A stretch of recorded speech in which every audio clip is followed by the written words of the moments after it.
boleh tanya sesuatu nggak, Ndra? Lesandra menoleh. Boleh, tanya aja. Lo udah isi. Lesandra mengkerut dalam. Isi? Apa yang Bino maksud? Maksud lo isi apanya? Tanya Lesandra. Ia kemudian menunduk ke bawah saat Bino menunjuk perut ratanya dengan memanyunkan bibir. Sontak Lesandra menggeleng cepat. Maksud lo hamil? Bino mengangguk. Belum, gila aja lo. Lo kok gila? Lo kan udah jadi pasutri. Wajar aja kalau lo hamil. Lagian ada yang tanggung jawab, ujar Bino. Lesandra menatap tajam Bino, menghela nafas.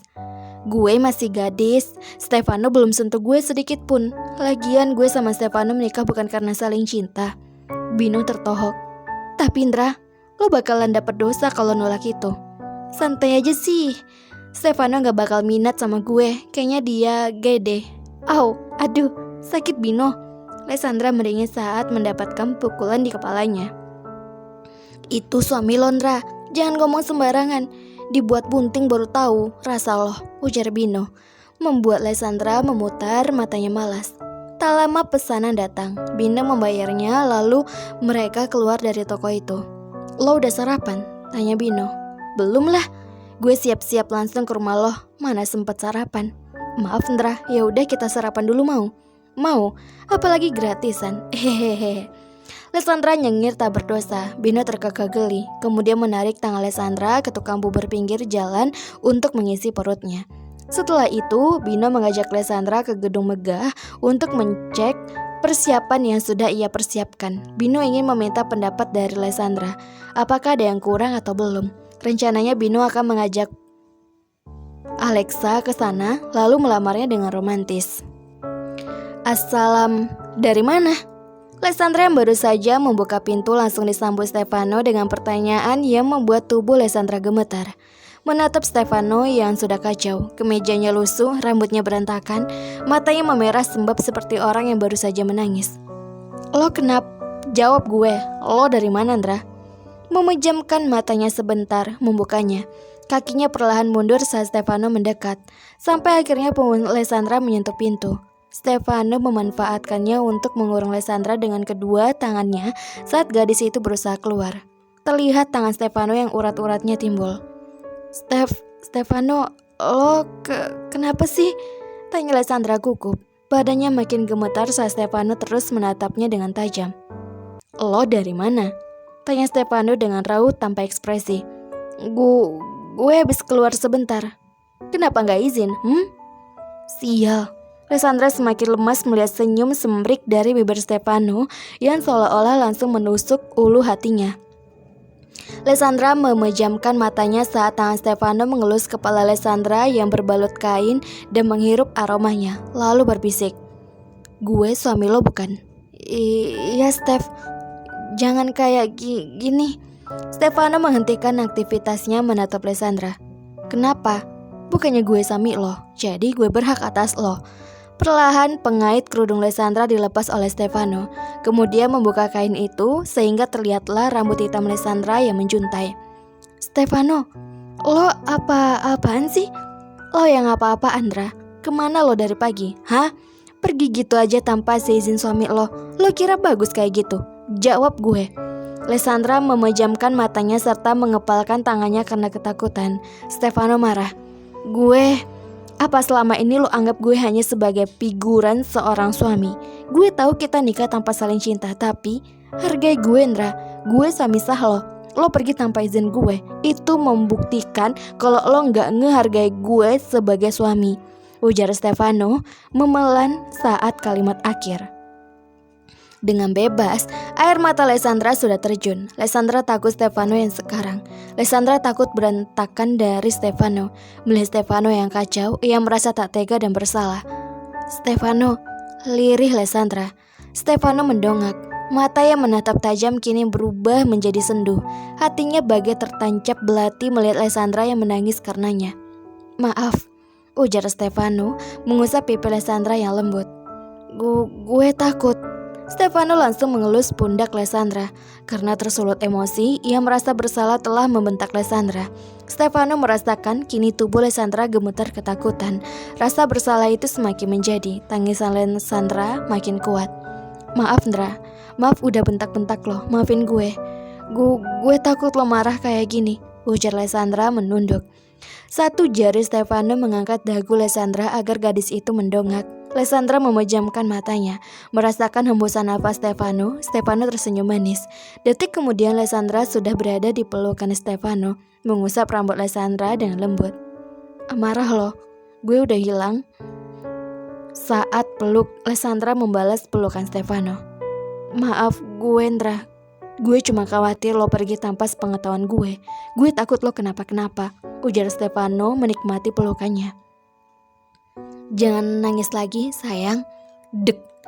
Stefano tahu Lysandra menerima perjodohan ini karena terpaksa. Stefano juga tahu Lysandra tidak mencintainya, begitupun dengan dirinya. Tapi, apa salahnya menghargai status yang Stefano miliki yang kini menjadi suami sah?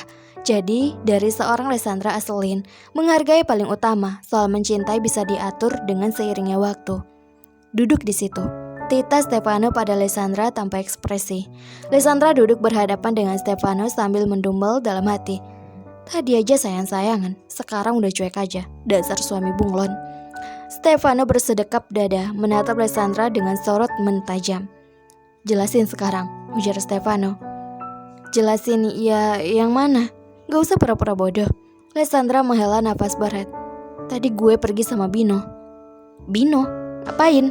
Tanya Stefano tak suka, membuat Lysandra berdecak sebal. Diam dulu. Gue mau jelasin biar lo gak salah paham Stefano. Oke, lanjutin. Balas Stefano, akan menyimak dengan baik apa yang Lysandra jelaskan. Mengambil nafas dalam-dalam. Tadi pas gue bangun tidur, Bino telepon, minta bantuin gue buat cari cincin buat lamaran dia sama Alexa. Gue kan cewek, jadi tahu insting yang cewek lain suka. Abis itu ke gudang lihat persiapan buat lamaran Alexa di sana. Udah selesai langsung pulang, jelas Lysandra. Yakin cuma itu doang? Stefano menaikkan satu alisnya. Sempet sarapan juga, cicit Lysandra tersenyum canggung. Stefano memejamkan matanya sebentar. Entah kenapa saat Lysandra menceritakan itu semua, darah Stefano tiba-tiba panas. Respon hatinya tidak terima kalau istrinya jalan dengan laki-laki lain. Walaupun sudah tahu alasannya. Menghela nafas. Lo tahu kan sikap lo yang kayak gini salah? Lysandra mengangguk pelan. Lo tahu kalau sekarang gue suami lo? Lysandra mengangguk lagi. Kenapa gak izin dulu sama gue? Palingan gak bawa HP kalau lo mau keluar rumah. Biar gue gak capek-capek cari lo. Kalau Papa Bering nanyain lo sedangkan gue gak tahu lo kemana gimana? Siapa yang disalahin? Gue Ndra. Gue yang dicap gak becus jagain istri kalau lo kenapa-kenapa. Liris Stefano. Lysandra menatap Stefano dengan tatapan bersalah. Hatinya tersentuh saat Stefano mengatakan hal itu. Maaf Stef. Maaf karena gue pergi tanpa izin dari lo. Lysandra bersalah. Stefano mendongak. Gue gak masalah lo pergi sama teman-teman lo, tapi izin dulu sama gue. Hargai gue sebagai suami. Iya maaf. Jangan diulangi lagi, ujar Stefano. Iya. Kalau pergi-pergian harus bawa HP, biar gue tahu kabar lo di mana. Iya Stefano. Stefano berdaham, mencoba menahan kedutan bibirnya. Jangan pergi sama Bino lagi. Loh kenapa? Tanya Lysandra heran. Stefano menarik napas dalam-dalam lalu berkata, gue gak suka, gue cemburu. Ujarnya berbisik membuat Lysandra kesulitan mendengar. Hah? Lo ngomong apaan sih? Stefano menggeleng cepat. Tidak ada pengulangan. Yang ada Lysandra tahu apa yang tadi ia katakan bisa berabe. Enggak, udah sana, ganti baju lo bau. Habis itu buatin gue sarapan, gue lapar. Lysandra mengangguk. Iya Pak Stefano, ujarnya sembari memberi hormat lalu pergi ke dapur membuatkan suaminya sarapan. Meninggalkan Stefano yang diam-diam tersenyum melihat tingkah Lysandra. Menggelengkan kepalanya, dasar istri. Stefano sarapannya udah siap. Iya sebentar. Stefano menurunnya naik tangga sambil mengeringkan kepalanya menggunakan handuk kecil. Kini pakaiannya sudah ganti dengan baju kemeja hitam dan celana panjang senada.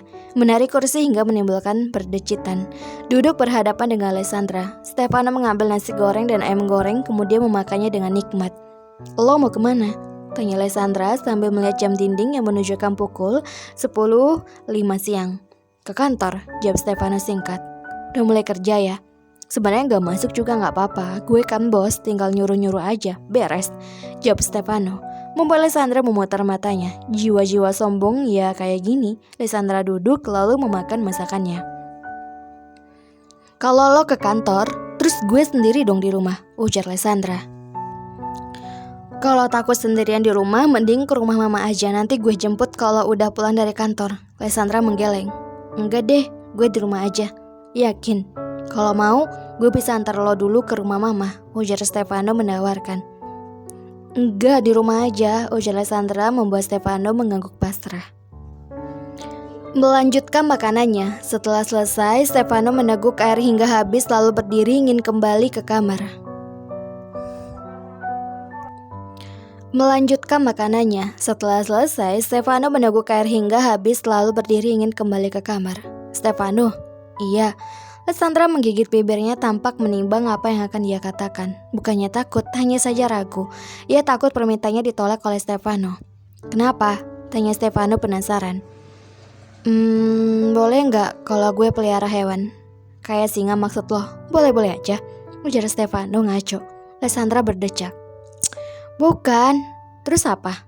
Misalnya kucing, ujar Lysandra ragu. Pasalnya, Lysandra pernah waktu itu melihat Stefano bersin saat berdekatan dengan hewan berbulu yang membuat sebagian orang alergi kepadanya.